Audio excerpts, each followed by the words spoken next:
सर्वेभ्यो नमः। देववाणी संस्कृतं यूट्यूब चलदृश्यं प्रति भवतां भवतीनां च हार्दं स्वागतम्। मित्रों, काशिका वृत्ति पढ़ रहे हैं और आज हमारी काशिका वृत्ति की कक्षा संख्या 51तमी 51वीं कक्षा है। ठीक है, 50 कक्षाएं हमारी हो गई। चलिएगा, गत कक्षा में मैंने आपको कुछ सूत्र पढ़ाए थे और जो क्त्वा के कित अकित का जो प्रकरण चल रहा था सन आदि का, वो पूरा हमारा कंप्लीट हो चुका है। यहां तक 26वां सूत्र रलो व्युपधात धलादेः संश्च, ये पूरा हो गया। ठीक है, अब इसके बाद सूत्र अब चलेंगे, आइएगा।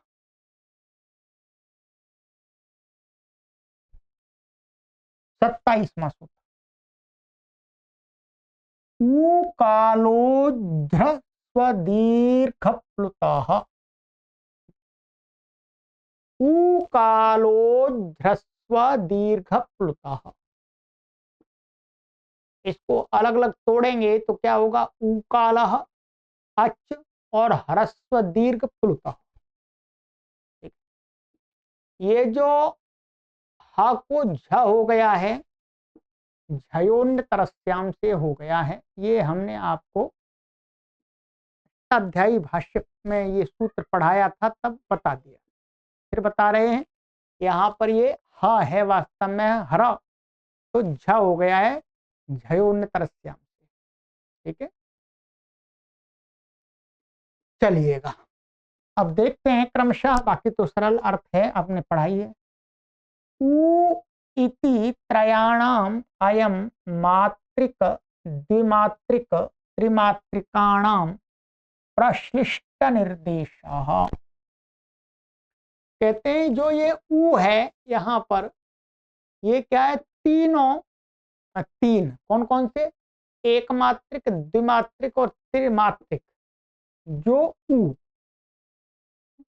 एक मात्रिक और द्विमात्रिक त्रिमात्रिक, जो ऊ माने तो ऊ ऊ ऊ, इनका प्रश्लिष्ट निर्देश माने मिला करके, माने जो एक करके पढ़ा हुआ है, निर्देश किया, तीनों को मिला करके सवर्ण करके क्या कर दिया है?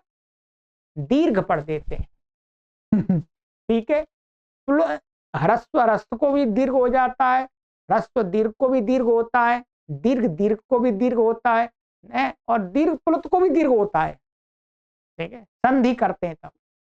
तो इसलिए यहाँ पर तीन ऊ हैं, माने एक मात्रिक इस प्रकार का इसमें, और ये द्विमात्रिक और ये त्रिमात्रिक। तीनों की संधि कर देंगे तो ये द्विमात्रिक निकल के आता है, आकाश सवर्ण दीर्घ। तो अब इसलिए अब सूत्र कहते हैं ह्रस्व दीर्घ प्लुत इति द्वंद्वैकबद्ध भावे पुल्लिंग निर्देशः।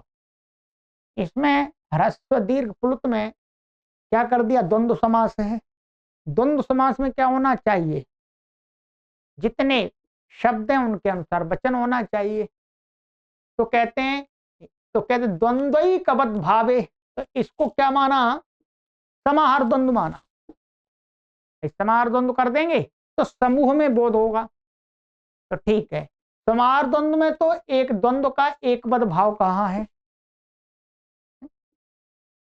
दूसरे अध्याय के चौथे पाद में। और पुल्लिंग निर्देश नपुंसकलिंग होता है वास्तव में समाहार में, तो यहां सूत्र सामर्थ्य से पुल्लिंग निर्देश स्वीकार किया गया है। ठीक है, महर्षि पाणिनि ने पुल्लिंग निर्देश दिया है। इससे ये भी सिद्ध हो जाता है कि कहीं कहीं समाहार द्वंद्व में भी नपुंसकलिंग नहीं होता है, पुल्लिंग मिलता है, तो वो भी साधु प्रयोग जान लेना चाहिए। ठीक है। और कहते हैं ऊ ऊ ऊ इत्येवमकालो रथ यथाक्रमं ह्रस्व दीर्घ प्लुत इत्येवं संज्ञो भवति। ऊ ऊ ऊ इति एवं कालो अच, माने ये एक मात्रिक हो गई, द्विमात्रिक हो गया, त्रिमात्रिक हो गया, तो इतने ये अच्छा है यथाक्रम। यथा माने यथा संख्या, पहला का नाम एक मात्रिक का नाम क्या होगा, ह्रस्व, द्विमात्रिक का नाम क्या हो गया, दीर्घ, और त्रिमात्रिक का नाम क्या हो गया, प्लुत। इत्येवं संज्ञो भवति, इस नाम वाले होते हैं ह्रस्व दीर्घ प्लुत।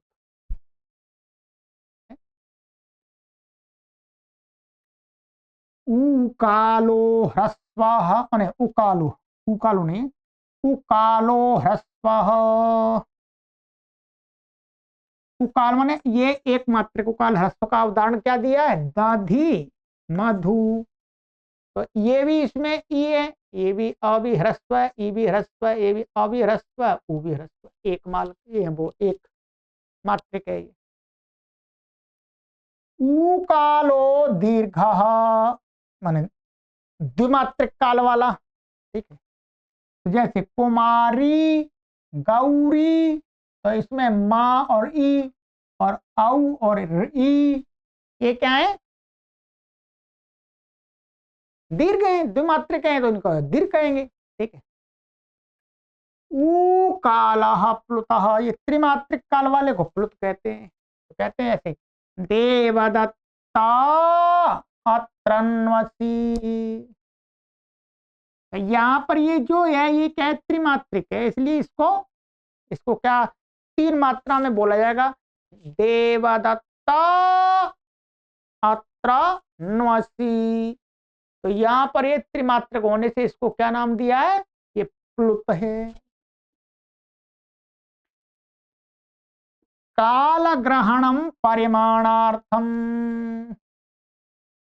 इसमें ऊ कह देते, ऊ की, ऊ अच की ह्रस्व दीर्घ प्लुत संज्ञा होती है, तो काल क्यों पड़ा, तो कहते हैं इसमें काल इसलिए पड़ा है कि परिमाण बताने, परिमाण को ग्रहण माने ऊ ऊ माने ऊ ऊ ऊ माने प्रत्येक माने इतना परिमाण, माने एक मात्रिक परिणाम परिमाण, द्विमात्रिक परिमाण, त्रिमात्रिक परिमाण, इसके बोधन के लिए किया गया है।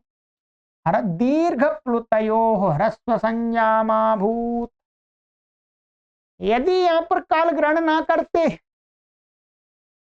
है, काल ग्रहण ना करते तो क्या हो जाता, देखिएगा ये है ऐसे, इसमें हमने तीनों मान लेते, ये ऊ और ये ऊ और ये ऊ, ऐसा मान लेते, इन ये अच्छे, तो कहते हैं यहां पर ह्रस्व दीर्घ प्लुत, इसकी तो ह्रस्व है भी, इसकी भी ह्रस्व संज्ञा हो सकती थी, इसकी भी हो सकती थी,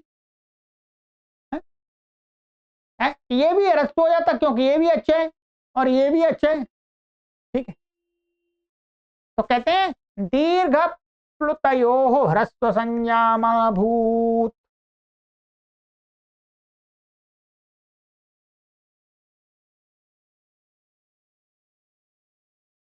तो यहां पर थोड़ा सा समझिएगा कि ये बात क्यों कह रहे हैं कि काल ग्रहण नहीं करेंगे तो क्या है, दीर्घ और प्लुत की भी ह्रस्व संज्ञा हो सकती है, कैसे, इस बात को समझ लीजिएगा, केवल इसको इतना पढ़ करके छोड़ना नहीं है। मानिएगा ये है उ और ये है उ और ये है प्लुत। ठीक है, इस सूत्र में काल नहीं पढ़े, ऊ पढ़ देंगे, ऊ अज, ऊ अच ह्रस्व दीर्घ प्लुतः, तो क्या होगा, इसकी क्या होगी, ये जो ऊ है इसके अंदर इन तीनों को मिला करके जो ये ऊ बना है, तो इसमें जो ये ऊ है, ये वाला ऊ क्या है, ये प्रत्याहार सूत्र में पड़ा हुआ है। किसमें पड़ा हुआ है, ये प्रत्याहार सूत्र में पड़ा हुआ है। अब प्रत्याहार सूत्र में पड़ा हुआ है तो जब इसकी हम ह्रस्व संज्ञा करेंगे, ध्यान रखें क्या, इसकी ह्रस्व संज्ञा करेंगे, और ये जो ऊ है ये क्या है, प्रत्याहार में पड़ा हुआ है, अण प्रत्याहार में। और अण प्रत्याहार में पड़े हुए वर्ण क्या है, अपने सवर्ण का भी ग्रहण कराते हैं। अणुदित सवर्ण से क्या प्रत्यय, क्योंकि यहां पर विधीयमान अण नहीं है, ये जो ऊ है ये विधीयमान नहीं है, कोई इसका विधान नहीं किया जा रहा, ये तो इसका नामकरण किया जा रहा है, ये भाव्यमान नहीं है, ये तो सवर्ण का ग्रहण कराएगा, ध्यान रखेंगे। तो जब ये सवर्ण का ग्रहण कराएगा, हमने इसका नाम रखा ह्रस्व। अब ये अपने सवर्णी ह्रस्व, वो जो सवर्णियों का ग्रहण करा लेगा, माने ह्रस्व और दीर्घ, ह्रस्व वो दीर्घ और प्लुत का, तो दीर्घ और प्लुत का नाम भी होने लगेगा, माने ये जो वर्ण है ये तीनों वर्णों का बोधक माना जाएगा। इस बात को समझिएगा, इसलिए ये कहा है, माने ये जो है ये तो अण प्रत्याहार में आता है, ये तो अण प्रत्याहार में नहीं आते हैं जी, तो ये तो सवर्ण के ग्राहक नहीं हो सकते, ये तो सवर्ण के ग्राहक नहीं होंगे ना, अण प्रत्याहार में तो यही पड़ा है वो ह्रस्व, तो ह्रस्व वर्ण अपने सवर्ण का ग्राहक होगा। तो अब इसको यहां पर ये तीन उकारों का बोध कराएगा, तीन उकारों का बोध कराएगा, तो क्या हो जाएगा, जो इसकी भी ह्रस्व संज्ञा हो जाएगी, इसकी भी हो जाएगी, इसकी भी हो जाएगी, ठीक है। और फिर यहां पर क्रमशः दिया दीर्घ, तो ठीक है, इसकी दीर्घ भी हो जाएगी, क्योंकि ये इसका ग्रहण नहीं करा सकता, ये इसका ग्रहण नहीं करा सकता, क्योंकि ये अण प्रत्याहार में नहीं है, तो इसकी तो दीर्घ की संज्ञा होगी केवल, केवल अर्थात ये जो पड़ा इसकी दीर्घ होगी, और इसकी प्लुत होगी, प्लुत भी ह्रस्व दीर्घ का ग्रहण नहीं करा सकता, परंतु इसके कारण से ये तीनों का ग्राहक होगा, तो तीनों की ह्रस्व संज्ञा भी हो जाएगी,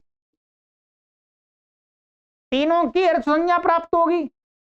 अब तीनों की ह्रस्व संज्ञा प्राप्त हो जाएगी, तो दीर्घ में दीर्घ को मान करके भी कार्य होगा, और ह्रस्व का मान कर ह्रस्व का कार्य ह्रस्व को मान वो ह्रस्व का कोई कार्य होगा वो भी हो जाएगा, ऐसे प्लुत में वो, इसलिए कहा काल, काल इसलिए जोड़ा कि यहां सवर्ण का ग्रहण कराने वाली बात नहीं है, यहां तो काल को कहा जा रहा है कि इतने काल में, माने इस जो ऊ है एकमात्र काल में उच्चारण होने वाला अच, वो कोई भी अच हो सकता है, अवर्ण भी हो सकता है, वर्ण भी हो सकता है, उवर्ण भी हो सकता है, रेवर्ण भी हो सकता है, इसलिए काल कहा, काल ग्रहणम परिमाणार्थम दीर्घ प्लुतयो ह्रस्व संज्ञा मा भूत, ठीक है। जैसे आलूय प्रलूय ह्रस्वस्य पिति कृति तुक इति तुम न भवति, अब यहां पर दीर्घ है ये,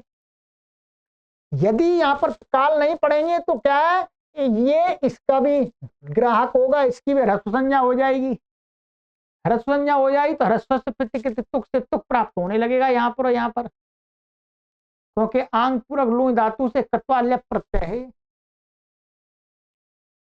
तो इसको हटाने के लिए इस प्रकार के दोष कि इसका ह्रस्व, इसकी तो ह्रस्व संज्ञा नहीं होगी, क्योंकि काल, काल माने इसका जो काल है उसकी ह्रस्व संज्ञा है, इतने काल में उच्चरित होने वाला, ठीक, ऐसे ही यहां पर तुका तुंग न भवती, तुक नहीं होता है, अग्रहणम संयोगा समुदाय निवृत्त्यर्थम। अब कह रहे हैं भाई अच क्यों पढ़ दिया जी, अच क्यों पढ़ दिया, काल की बात करी दी तो अच की क्या है, उतने काल में जो होगा उसका, एकमात्र द्विमात्र त्रिमात्र की, एकमात्र की ह्रस्व, द्विमात्र की दीर्घ, और त्रिमात्र की प्लुत हो जाए, तो कहते हैं अच ग्रहणम, जो अच ग्रहण किया है वो संयोग अच समुदाय निवृत्त्यर्थम, संयोग समुदाय निवृत्त्यर्थम और अच समुदाय निवृत्त्यर्थम, ऐसा लिखा। संयोग संज्ञा किन की कही है? हलोनंतरा संयोग, हलों की कही है। व्यवधान रहित हलों की कही है। तो जहां पर संयोग संज्ञक व्यंजन मिलेंगे तो संयोग संजन व्यंजन कितने होंगे? कम से कम 2 होंगे, समुदाय बन जाएगा। 2 व्यंजन बन गए और व्यंजन का जो काल माना गया है वो क्या माना गया है? अर्धमात्रिक काल, माने ह्रस्व वर्ण का माने एक मात्रिक वर्ण का आधा काल। तो इसका मतलब क्या होगा? व्यंजन, एक व्यंजन आदि मात्रा, एक व्यंजन आदि मात्रा। यदि 2 व्यंजनों का कहीं संयोग संजक मिल गए तो उनकी क्या हो जाएगी? ह्रस्व संज्ञा होने लगेगी।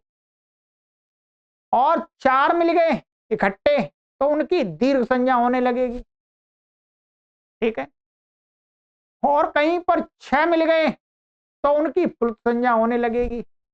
वो ना हो तो क्या है? संयोग समुदाय निवृत्त्यर्थम, संयोग संयोग संज्ञक व्यंजनों के समुदाय की निवृत्ति के लिए, अर्थात उनके ह्रस्व दीर्घ प्लुत संज्ञा ना हो जावे। और अच समुदाय निवृत्त्यर्थम, कहीं पर लगातार 2 अच मिल जाए, ह्रस्व ह्रस्व, तो दोनों अचों को मिलाकर के द्विमात्रिक काल हो जाएगा तो उसकी दीर्घ संज्ञा ना हो जाए, 2 ह्रस्वाकारों की दीर्घ संज्ञा ना होने लगे। इसकी निवृत्ति के लिए अच पड़ा है। अच माने एक वर्ण, माने एक अच की बात कर रहे हैं, अच की ही होगी। अच माने अच मात्र, वर्ण मात्र की, जो अच वर्ण है एक ही वर्ण आएगा, इसमें व्यक्ति में आ गया ये। तो कहते हैं जैसे प्रतक्षा प्ररक्षा, तो यहां पर आप देख रहे हैं प्र और ये तक्ष है, क्या है ये? और ये या है। ये इसमें क्ष में क्या है? क और ये श। ठीक है। अब यदि अच नहीं पढ़ेंगे तो ये क्या है? दोनों मिलकर के एक मात्रक बन गए, दोनों मात्र एक मात्रक बन गए। एक मात्रक बन गए तो इनको ह्रस्व नाम होने लगेगा। अब अच पढ़ दिया तो ये अच है ही नहीं, पहली बात ये अच नहीं है, ये क्या है? हल है ये। तो इनकी चाहे बेशक मिलकर के एक मात्रिक काल हो रहा हो, नहीं होगी, ये अच में नहीं आती। तो यहां पर यदि हो जाती तो क्या हो जाता? इसको मान करके ह्रस्वाश्रयस्तुन्माभूत।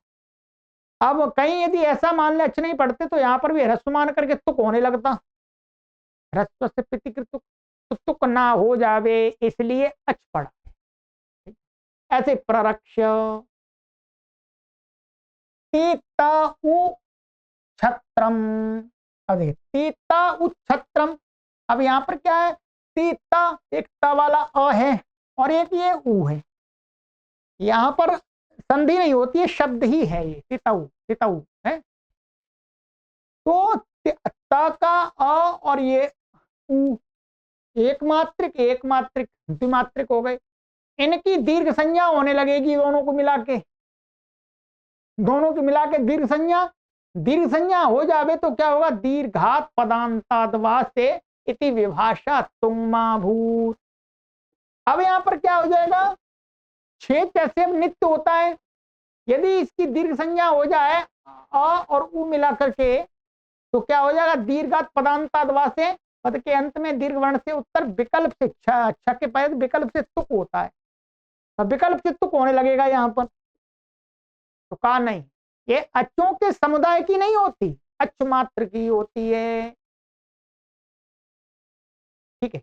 विभाषा तुम्माभूत, विभा विकल्प करके तुक ना हो जावे, इसलिए अच वर्ण मात्र, अच की अच वर्ण मात्र की होती है। ह्रस्व दीर्घ प्लुत प्रदेशा, अब इसका बताते हैं कहां पर इनके कार्य कहे। ह्रस्वो नपुंसके प्रातिपदिकस्य, तो यहाँ पर नपुंसक लिंग में वर्तमान प्रातिपदिक को ह्रस्व होता है, ये वहां पर कहा है। अकृत सार्वधातुकयोर दीर्घ, तो अकृत सार्वधातुक का और दीर्घ यहाँ दीर्घ कहा है सूत्र में। वाक्य से प्लुत उदात्त, यहाँ पर प्लुत कहा है। तो ये क्या है, इनके प्रदेश हैं, सूत्रों के कार्य करने के प्रदेश, माने इनको ह्रस्व को मान करके, दीर्घ मान करके, प्लुत मान करके ये इन सूत्रों में कार्य कहा है। इसी प्रकार से और भी, ठीक है,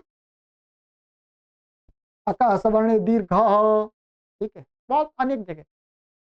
तो ये हो गया। अब इसमें जो उदाहरण दिए हैं ध्यान रखेंगे, ये बात, ये उकालो ह्रस्व का दधि मधु ये और कुमारी गौरी, इसमें मात्र और मात्र यहां ये रूप उदाहरण दिए। इसमें कोई ह्रस्व दीर्घ को लेकर के कोई कार्य यहां पर नहीं किया जा रहा, मात्र रूप दिखा दिया, ये ह्रस्व, ये ह्रस्व, ये ह्रस्व, ये ह्रस्व, ये दीर्घ है, ये दीर्घ है, ये दीर्घ है। तो ये क्या है, रूप उदाहरण, या कोई कार्य नहीं कर रहे। आगे का उदाहरण है ये देवदत्त त्रन्वसी, ये क्या है, ये है कार्य उदाहरण। यहां पर ये प्लुत किया गया है, माने पहले ये एक मात्रिक था, इसको त्रिमात्रिक बनाया गया है। तो प्लुत, इसका प्लुत यहाँ कह करके इसको, ये कार्य उदाहरण है इसका। वैसे तो ये संज्ञा सूत्र है, संज्ञा सूत्र होते हुए भी जो उदाहरण दिखा है कार्य उदाहरण, यहाँ पर कार्य किया गया अर्थात ह्रस्व को प्लुत किया गया। इसके लिए सूत्र बताया था इन्होंने, अनंतस्याप, ये था, एक मिनट, हाँ, अनंतस्यापि प्रश्नाख्यानयो, 8वें अध्याय के 2 पाद में, तो उससे यहाँ पर प्लुत किया गया है। तो ये है कार्य, बस इतना ही विशेष है, बाकी इसमें और कुछ विशेष नहीं। ठीक है, चलिएगा। अचश्च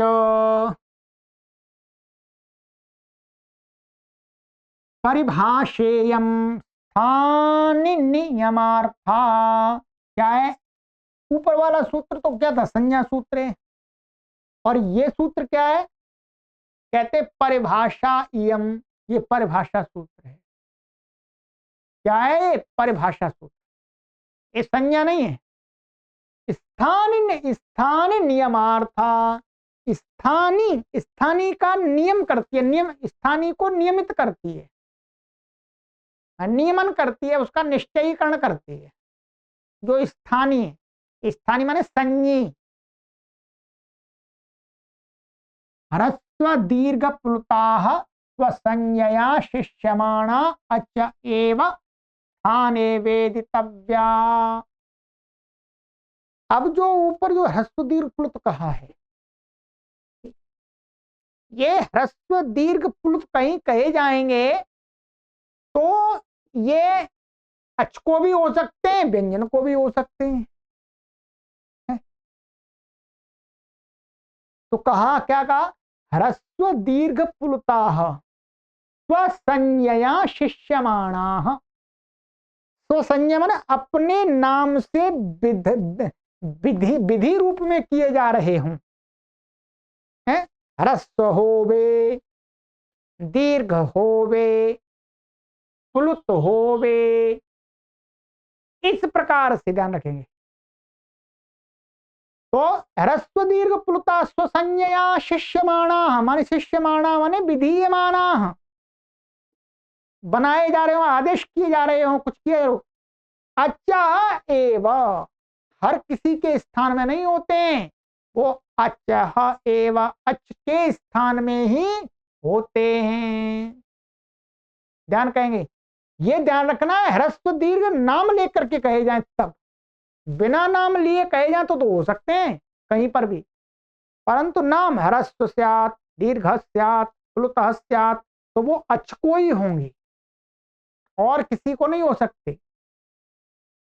वक्ष्यति ह्रस्वो नपुंसके प्रातिपदिकस्य, सिद्धियां आप देखेंगे अष्टाध्यायी भाष्य में, ये कहा है ह्रस्व नपुंसके प्रातिपदिक, यहाँ पर रई लिया था तो अतिरी समास करके, और ये क्या हो गया था, नपुंसकलिंग हुआ था, यहाँ पर अतिरई था तो अतिरी बन गया था। ह्रस्व नपुंसके प्रातिपदिक से अतिरई अतिरही था तो उसको नपुंसकलिंग में वर्तमान है।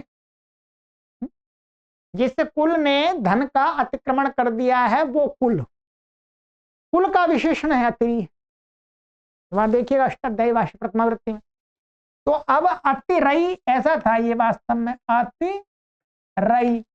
अब यहां पर इस सूत्र में ह्रस्व नाम लेकर के कहा, तो संज्ञा ह्रस्व नाम लेकर के, तो अब ये कहां पर होगा, अलो अंत के सहयोग से अंतिम इसको होगा, आई को अच के स्थान में ही होगा।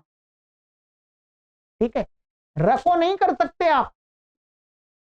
ठीक, तो आई को ही ह्रस्व होगा। तो आई का ह्रस्व क्या होता है, एक ह्रस्वादेशे से एक हो जाता है, तो क्या बन जाता है, तिरी हो गया। नौ इसी प्रकार से आते नौ आते नु, तो नौ को यहाँ पर ह्रस्व हुआ है तो क्या होगा, अच को ही होगा। ह्रस्व नाम लेकर के कहा जा रहा है इसी सूत्र से। ऐसे गो उपगु, तो उपगो है तो उपगु कुलम। ठीक है, तो उपगु, तो गो को ह्रस्व उ हो गया। अब कहते हैं ठीक है, अच्छा इति किम सुवाग ब्राह्मण कुलम। आप देखिएगा, अच्छा इति किम, अच्छा माने ह्रस्व नपुंसक के प्रातिपदिक से ये ऐसे ब्राह्मण कुलम, और ये सुवाक है माने अच्छी वाणी वाला ब्राह्मण कुल। तो ये सुवाक शब्द किसको कह रहा है, ब्राह्मण कुल को। ब्राह्मण कुल शब्द क्या है, नपुंसकलिंग, तो ये भी नपुंसकलिंग है। तो नपुंसकलिंग में वर्तमान जो शब्द हो उसको इसने कहा ह्रस्व हो जाता है। क्या हो जाता है, ह्रस्व हो जाए। तो अब कोई कहे यदि यहां पर अच नहीं पड़े तो ह्रस्व किसको होने लगेगा, इसको ह्रस्व होने लगेगा, ग को अलो अंत से फिर इस ग और जो अच ह्रस्व अच है उसका हम स्थान मिला लेंगे तो अ का ही स्थान मिलेगा, अ होने लगेगा। तो कहते नहीं, यहां अच के स्थान में ही होगा, ये अच नहीं है इसलिए नहीं होगा। यहाँ अलो अंत के सहयोग से यहां पर अंत में अच नहीं है इसलिए अच यहां पर पढ़ा। यदि अच नहीं पढ़ते तो ग के स्थान में ह्रस्व आकार होने लगता। ठीक है, ध्यान रखेंगे। तो इसलिए यहां पर अब नहीं होगा क्योंकि ये अच नहीं है, अलो अंत से रहेगा साथ में, ध्यान रखेंगे।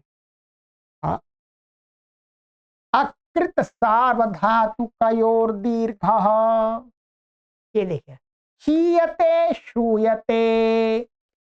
अब यहां पर ये दिया उदाहरण, ये दीर्घ का उदाहरण दिया, ये तो ह्रस्व का दे दिया और उसका अच्छे किम प्रत्युदाहरण भी दिखा दिया। ठीक है, अब दीर्घ का दिखाएंगे।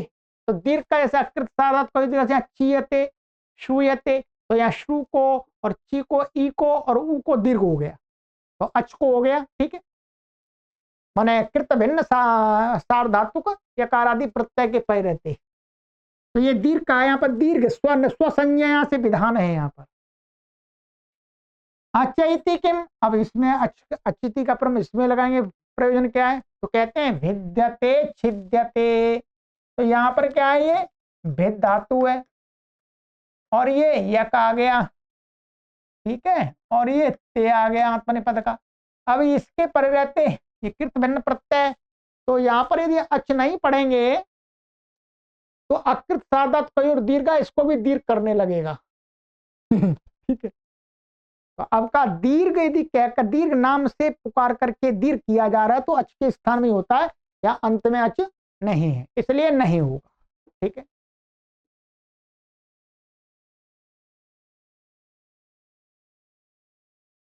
तो ये हो गया, तो इसलिए यहां पर नहीं होगा क्योंकि व्यंजन है। ठीक है, अब है आगे, आगे बताते हैं।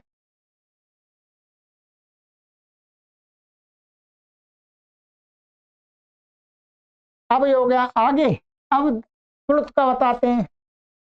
वाक्यस्य टेः प्लुत उदात्तः,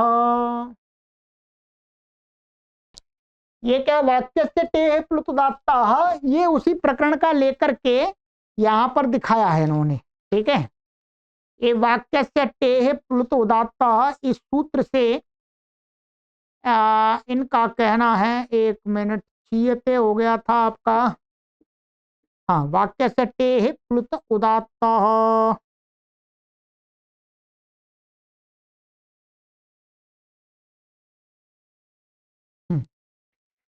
तो ये इस सूत्र से क्या हो गया, वाक्य ये देवदत्त यज्ञ दत्ता ये प्लुत हो गया है। ठीक है, वहीं पर ये हमने पढ़ाया है आपको 8वें अध्याय का, बस यहाँ पर इतना देखना है, यहाँ पर ये प्लुत कह करके कहा गया है कि प्लुत होता है और वो उदात्त होता है। तो यहां पर ये ह्रस्व जो है ये प्लुत है, इसलिए यहां पर हो गया, क्योंकि अ अंत में, इसलिए ह्रस्व को प्लुत हो गया। पहले यज्ञदत्त और देवदत्त था, उसको वाक्य के, यदि वाक्य में वर्तमान है तो उसमें जो संबोधन होता है उसको दूर से बुलाने में उसको, उसका टी को क्या हो जाता है, उदात्त होता है, प्लुत होता है। तो टी माने आ है, इसलिए हो गया। अब इसमें अचिति किम, भाई इसके साथ में अचिति संबंध लगाएंगे अचष्ट से, तो कहते हैं अग्निचे अग्निचित सोमसूत। तो यहां पर क्या है, तकार से महाभूत।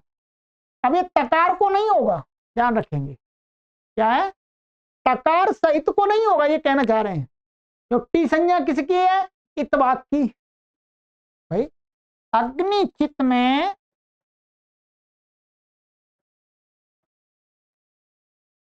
अग्निचित में जैसे यहाँ पर टी संज्ञा की थी, ऐसे की थी, वैसे चुनता है टी। और यहां पर अग्निचित में क्या है, टी संज्ञा किसकी है, इत की। अब ये सूत्र करता है टी को प्लुत, या टी को प्लुत। अब टी को प्लुत करने लगे तो इस टी को प्लुत करेंगे तो प्लुत माने इसका त्रिमात्रिक होना चाहिए, है त्रिमात्रिक। तो इसमें तो व्यंजन भी आ गया, तो व्यंजन को भी प्लुत करना है क्या, नहीं, इसलिए यहां पर नहीं होगा। यहां पर किसको होगा, ता को नहीं होगा, जो अच है उसी को प्लुत होगा। इसका लाभ ये मिल गया। तो तकार से महाभूत, तकार को नहीं होगा यहां पर, नहीं तो तकार को भी प्लुत होने लगता, अच को भी होता और उसको भी होता। अच नहीं कहते तो अच को भी माने ई को भी होता, त को भी होता, तो अभी लंबा हो जाता तो तो वो नहीं हुआ, तो ये बन गया। अब आगे कहते हैं, ध्यान रखना है कि ह्रस्व और दीर्घ और प्लुत कह करके जो किए जाते हैं वो ही अच के स्थान में होते हैं। ठीक है, ह्रस्व दीर्घ प्लुत कहकर बिना कहे, चाहे बेशक ह्रस्व का विधान किया गया हो, तो वो उसमें कोई नियम नहीं है।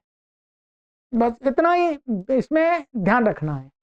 कहते हैं स्वसंज्ञा विधाने नियम, माने स्वसंज्ञा माने अपनी संज्ञा, इसकी जो ह्रस्व माने एकमात्र की ह्रस्व संज्ञा है, उस ह्रस्व संज्ञा के नाम से में नियम है कि अच के स्थान में ही होगा।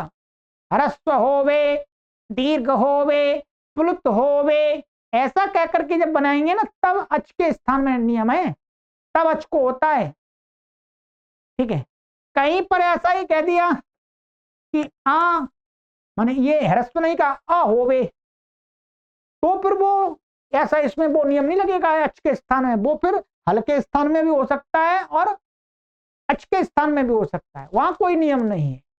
वही बता रहे हैं, अज इति वर्तते, कहते हैं अच इति वर्तते, अच की अनुवृत्ति आ रही है ऊपर से, ऊपर से अच की अनुवृत्ति इसमें लाए हैं। ठीक है, उससे अब बताए इहमाभूत, ध्यान रखेंगे, माने स्वसंज्ञा, माने अब क्या है, जब ऐसा कहेंगे कि स्वसंज्ञा को लेकर के, तो हमें दो अच की जरूरत पड़ती है उसमें। तो ये कह रहे हैं यहां पर, जैसे इहमाभूत द्यौः पंथाः सह दिव्याम द्विभिः अत्र नियमो नास्ति। यहां पर क्या है, ये सिद्धि तो पहले भी कराई है, ये है दिव प्रातिपदिक, क्या है, दिव प्रातिपदिक है और यहाँ स्वादि उत्पत्ति करके सु आ गया। ठीक है, अब यहां पर क्या लगाया था, देवा आउत। क्या है, देवा आउत। देवा आउत ने क्या किया कि माने सु के पर रहते दिव शब्द को आउत, आउत माने औकार आदेश होता है। अब ये है तो वैसे दीर्घ, सूत्र क्या है, देव आउत, यही तो है सूत्र, ये सूत्र है 6वें अध्याय का। ठीक, अब यहां दिव आउत, इसने कहा कि आउत होता है, अब इसमें दिव को आउत। अब यहां पर कोई कहे कि ये तो औ हो रहा है, तो ये तो अच के स्थान में होना चाहिए, नहीं, यहां पर वो नियम नहीं लगेगा। क्यों, क्योंकि यहां पर औ को ऐसा नहीं कहा दीर्घ औ होवे, ऐसा नहीं कहा दीर्घ होवे ह्रस्व होवे, यहां पर तो औ मात्र वर्ण को लेकर कहा है, वर्ण को लेकर के, इसलिए कहा स्वसंज्ञया विधान विधि शिष्यमाणा। तो अब ये तो यहाँ हलवंत के नियम से यहाँ पर क्या हो जाता है, इसको भी व्यंजन को भी औ हो जाता है, कोई दोष नहीं आ रहा, नियम ही नहीं। ऐसे ही पंथा, पंथा में क्या है, पथि मथि विवक्षा मात से क्या हो जाता है, इसको जो पथिन का ई है, जो इन भाग है उसको क्या हो जाता है, आ हो जाता है, तो आत हो जाता आ, तो आ हो जाता है उसको पथिन के इन भाग को, तो हो गया। ठीक है, ऐसे ही सह, इसमें भी, इसमें क्या है, तदय, तदय और ये सु आ जाता है, तदादि नामा से अकार होता है आ, तो वो इसके स्थान में हो जाता है, क्योंकि यहाँ ह्रस्व लेकर तदादि नामा में ह्रस्व नहीं कहा, बस अ का वर्ण ये होता है, तो यहाँ पर व्यंजन अज्जा का प्राप्त हो जाएगा। दिव्याम, इसमें ये था हमारा दिव उत, क्या है, यहां पर दिव उत, दिव प्राप्त उत होता है, तो वो भी क्या है, व के स्थान में हो जाता है। ऐसे दिव ही यहां पर भी होता है, तो अत्र नियमो नास्ति।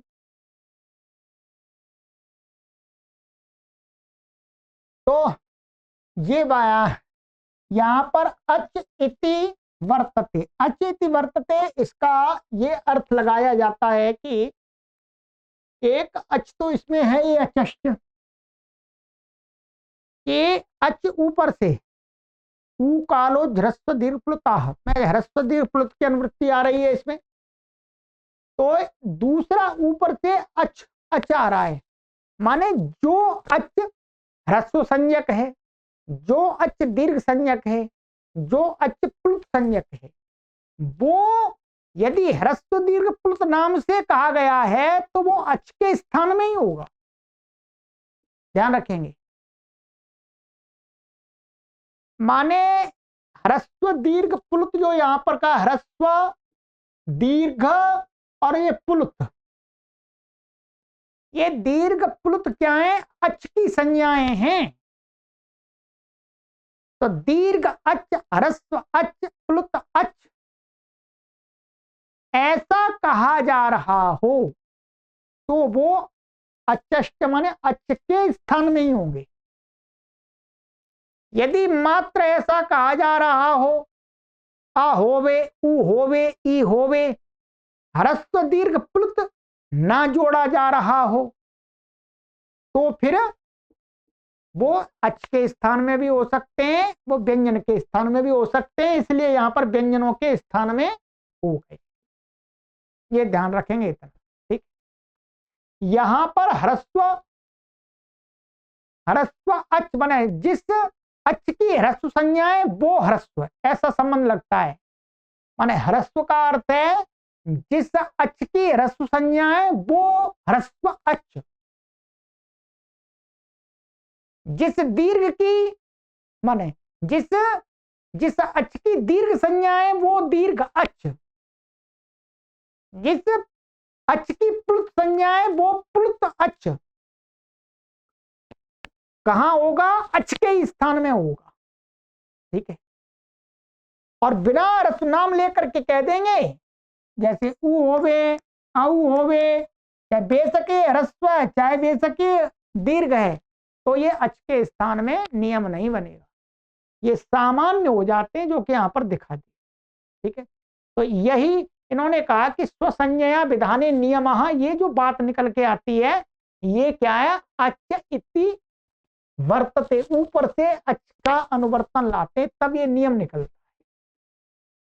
तब ये नियम निकलता है कि अच प्लुत का विधान यदि कहीं किया जा रहा है, अच का अच प्लुत नाम लेकर के, अच दीर्घ नाम लेकर के, अच ह्रस्व नाम लेकर के, तो वो अच के ही स्थान में होवे, सब जगह नहीं हो जाता।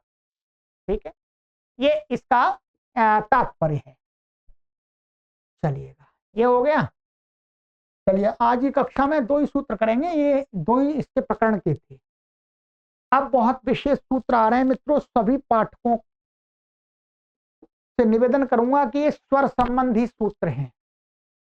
वेद को जो लोग पढ़ते हैं वो भी एक बार इन्हें पढ़ लें। वैसे हमने अष्टाध्यायी भाष्य में बहुत विस्तार से पढ़ाया है, यहाँ तो केवल कौशिका की वृत्ति पर चर्चा होगी, सिद्धियां तो वहीं कराएंगे। ठीक है, तो जो आप सभी भी एक बार इन सिद्धियों को अवश्य देख लें, जो जो इसमें सिद्धि आएंगी। ठीक है, हम यहाँ सिद्धि तो नहीं कराएंगे। ठीक है, चलिए आगे की कक्षा में मिलते हैं मित्रों। सर्वेभ्यो नमः।